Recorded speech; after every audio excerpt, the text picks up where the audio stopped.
আপনি দরজা আটকাবেন না। আমায় যেতে দিন, আপনি আমার সাথে এমনটা করতে পারেন না। আপনি আমার শিক্ষক।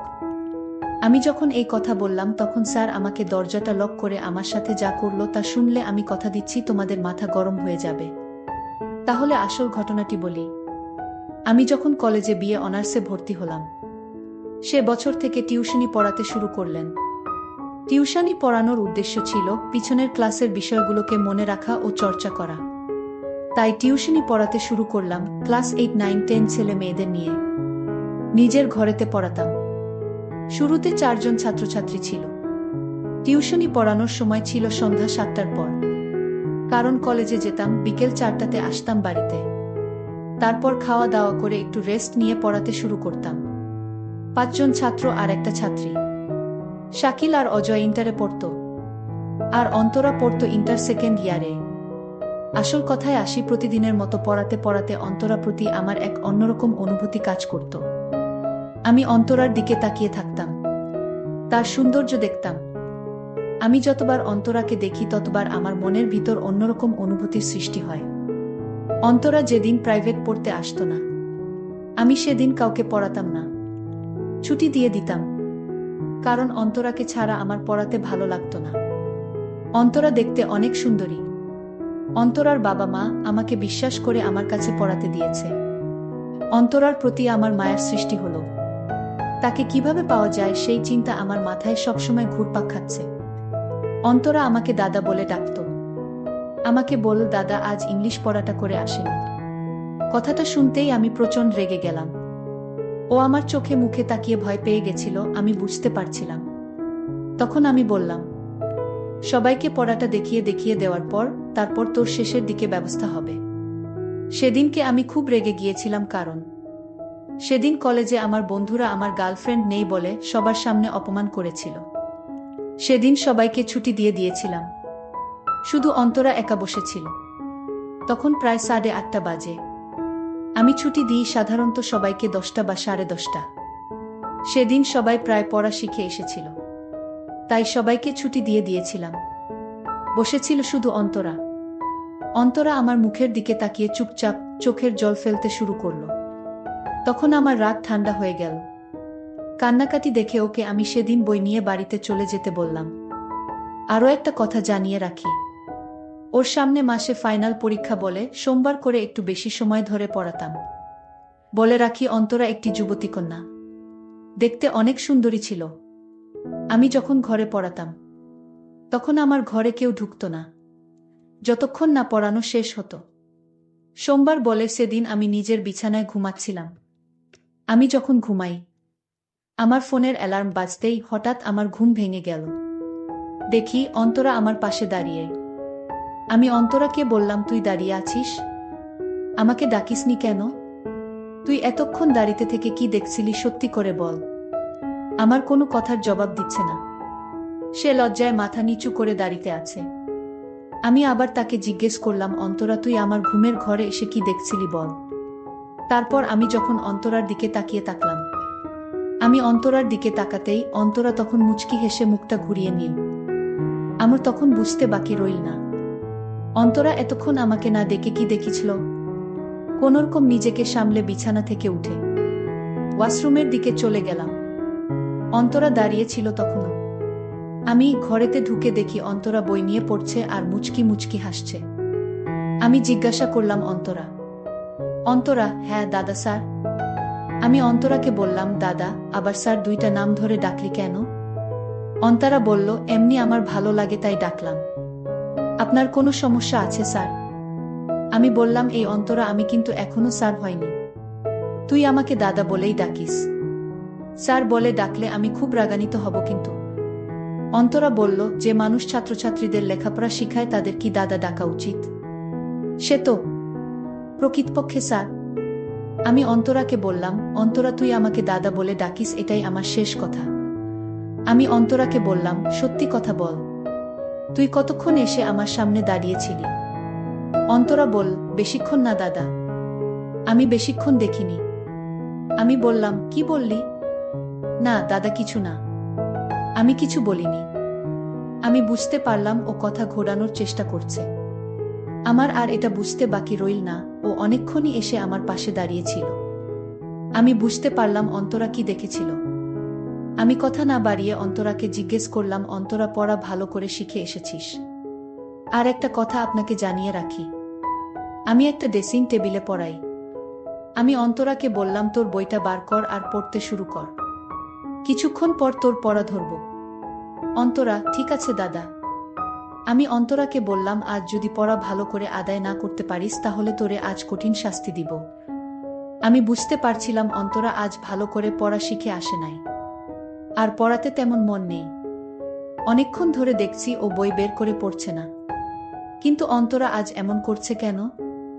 আমি অন্তরাকে বললাম, অন্তরা, আজ যদি পড়া ঠিকঠাক মতো আদায় না করতে পারিস তাহলে আজ তোর কপালে দুঃখ আছে।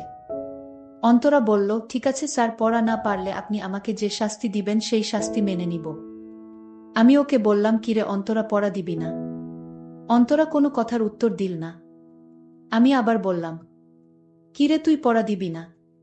অন্তরা আতকে উঠল আর বল, কি দাদা? আমি আবার বললাম, পড়া দিবি না? অন্তরা বলল, দাদা, আমার কেমন হচ্ছে?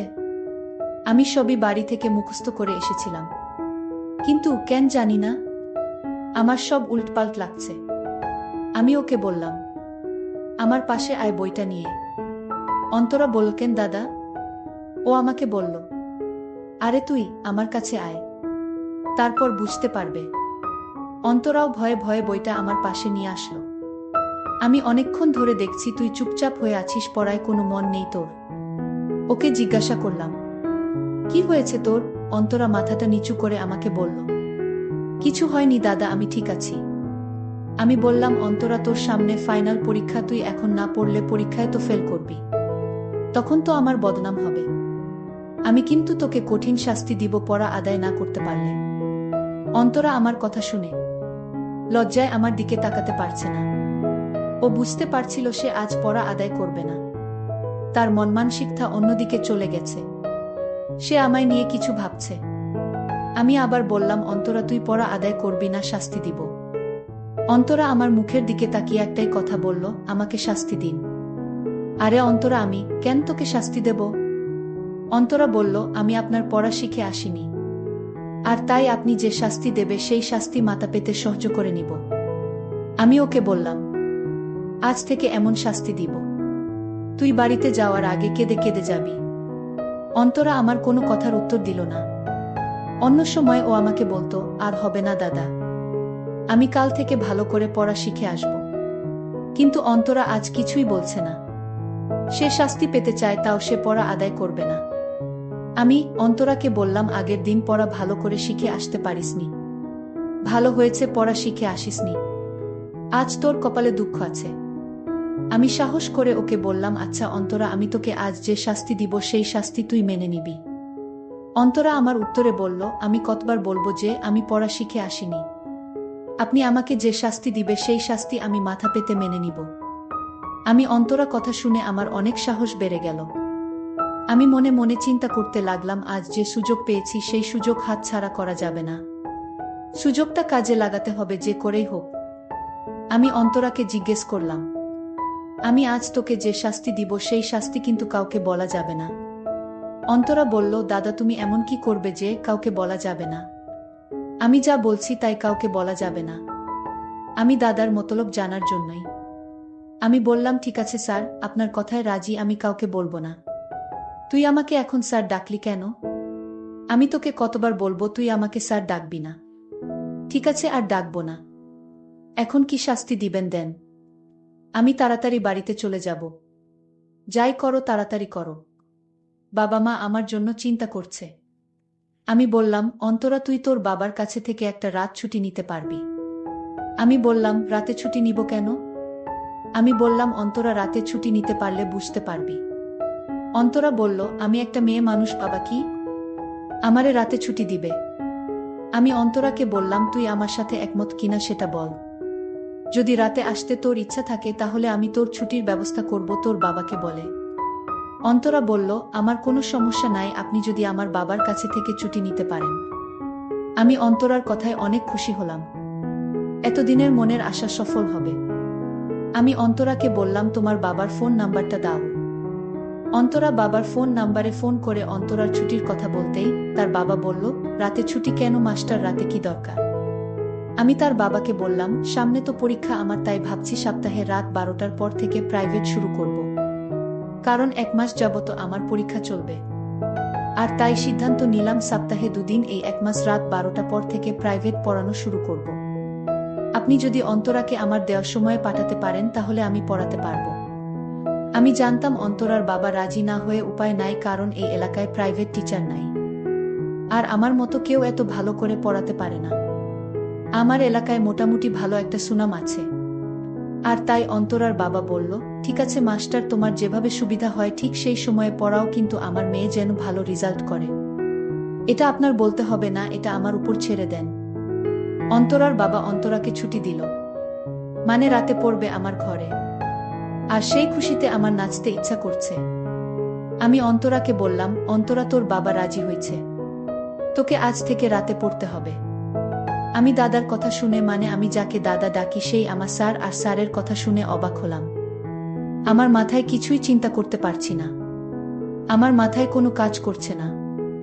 দাদা রাতে ছুটি নিল কেন? অবশ্যই আমার তা জানতে হবে। আমি দাদাকে বললাম, দাদা আমি রাতে আসতে পারবো না। তখন দেখলাম দাদার মুখটা অন্ধকার হয়ে গেল। দাদা আমার দিকে রাগান্বিত দৃষ্টিতে বলল, তুই আসবি, তুই না এসে থাকতে পারবি না। আর যদি তুই না আসতে চাইবি তাহলে তোর বাবার সাথে কথা বলালি কেন? আমি তখন দাদাকে বললাম, আরে আমি এমনি মজা করছিলাম, আমি তো আসবো, যেহেতু বাবা ছুটি দিয়েছে। এই কথা শুনে দাদা আবার মুখের হাসির ছায়া ফুটে উঠেছে। আমি বললাম, দাদা আমি এখন বাড়িতে যাই, রাতে তো দেখা হবে। ঠিক আছে অন্তরা, তুই এখন বাড়িতে যা, তুই রাতে আসিস। দাদা আমায় পিছন থেকে ডাক দিয়ে বলল, এই অন্তরা রাতে সাথে করে গণিত আর ইংরেজি বই নিয়ে আসিস। আমি বললাম ঠিক আছে। আমি এক হতাশার মধ্যে পড়ে গেলাম। আজ অন্তরা আসবে কিভাবে, কি শুরু করব কিছুই বুঝতে পারছি না। আর অন্তরা যদি আমার কথায় রাজি না হয় তাহলে কি হবে? আমি এসব ভাবতে ভাবতে হঠাৎ দেখি অন্তরা এসে হাজির। আরে অন্তরা, তুই কখন আসলি? তুই রাতে একা একা চলে আসলি, ভয় করলো না তোর? অন্তরা বলল, আমি কোনো কিছুরে ভয় পাই না। ওরে বাবা, কি বলে মেয়ে, ও নাকি কোনো কিছুরে ভয় পায় না? আমি তার কথা শুনে অবাক হলাম। ঠিক আছে, এখন আমার কাছে বইটা নিয়ে আয়, তোরে পড়া শিখায়, তারপর হবে তোর শাস্তি। অন্তরা তখন রাগ হয়ে বলল, আমি শাস্তি পেতে চাই আগে, তারপর পড়া শিখব। তার আগে আমি বই পড়তে পারবো না। আমি বললাম, ঠিক আছে, আমি তোরে আগে শাস্তির কথা বলি। বলেন স্যার। আমি বললাম, রাগ করবে না তো? অন্তরা বলল, কতবার বলবো রাগ করব না? আমি তখন অন্তরাকে বললাম, অন্তরা তোর বাবা, তোর মায়ের সাথে যা করে আমি তা করতে চাই। অন্তরা আমার কথা শুনে বলল, বাবা মা কি করে? আরে পাগলি, সেটাও কি তোরে বলে দিতে হবে নাকি? আমি দাদার কথা বুঝতে পারলাম। আমি বললাম, না আমি এসব পারবো না। আমি তখন কাছে গেলাম। সে বলল, আমার সাথে এমন করবেন না, আমি এটা কিছুতেই মেনে নিতে পারবো না। আপনি আমাকে যেতে দিন। আমি এখানে আর এক মুহূর্ত থাকতে চাই না, আমাকে চলে যেতে দিন। দাদা বলল, অনেক কষ্ট করে তোর বাবাকে রাজি করিয়েছি তোকে আজ যাবার জন্য, আমি এ কিছুতে হতে দিব না। অন্তরা তখন কান্না করে বলল, আমি জানতাম আপনি অনেক ভালো মানুষ, কিন্তু সে ধারণা আমার ভুল ছিল। আজ আপনার আসল চেহারাটা বের হয়ে আসলো। আপনি এত সম্মানী মানুষ আর আপনি এমনটা করতে পারেন না। আমি লক্ষ্য করলাম অন্তরা খুব রাগান্বিত হয়ে গেছে। আমি তখন সান্ত্বনা দিয়ে বললাম, ঠিক আছে আমি কিছু করব না, কিন্তু আমার একটা কথা রাখতে হবে। অন্তরা বলল, কি কথা আগে শুনি। সে বলল, আমরা দুইজনে আজ একসাথে নুডলস খাবো, আমি নিজের হাতে রান্না করেছি। অন্তরা বলল, না আমি খাবো না। এই কথা বলতেই দাদা ঘরের দরজা আটকিয়ে দিল। তারপর বলল, যদি নুডলসটা না খাস তাহলে আমি তোকে যেতে দিব না। আমার পেটেও ভীষণ ক্ষুধা ছিল, আর তাই আমি তার হাতের রান্না করা নুডলসটা খেয়ে নিলাম। নুডলস খাওয়ার পর আমি আর কিছুই বলতে পারবো না। আমি সকালে বুঝতে পারলাম আমার মূল্যবান সম্পদ চুরি হয়ে গেল। দাদা আমার মূল্যবান সম্পদ চুরি করে নিল। বন্ধুরা, আমি তোমাদের হাসি খুশি রাখার জন্য কষ্ট করে গল্প তৈরি করি। যদি গল্পটি ভালো লাগে তাহলে অবশ্যই চ্যানেলটি সাবস্ক্রাইব করে পাশে থাকবেন। ধন্যবাদ।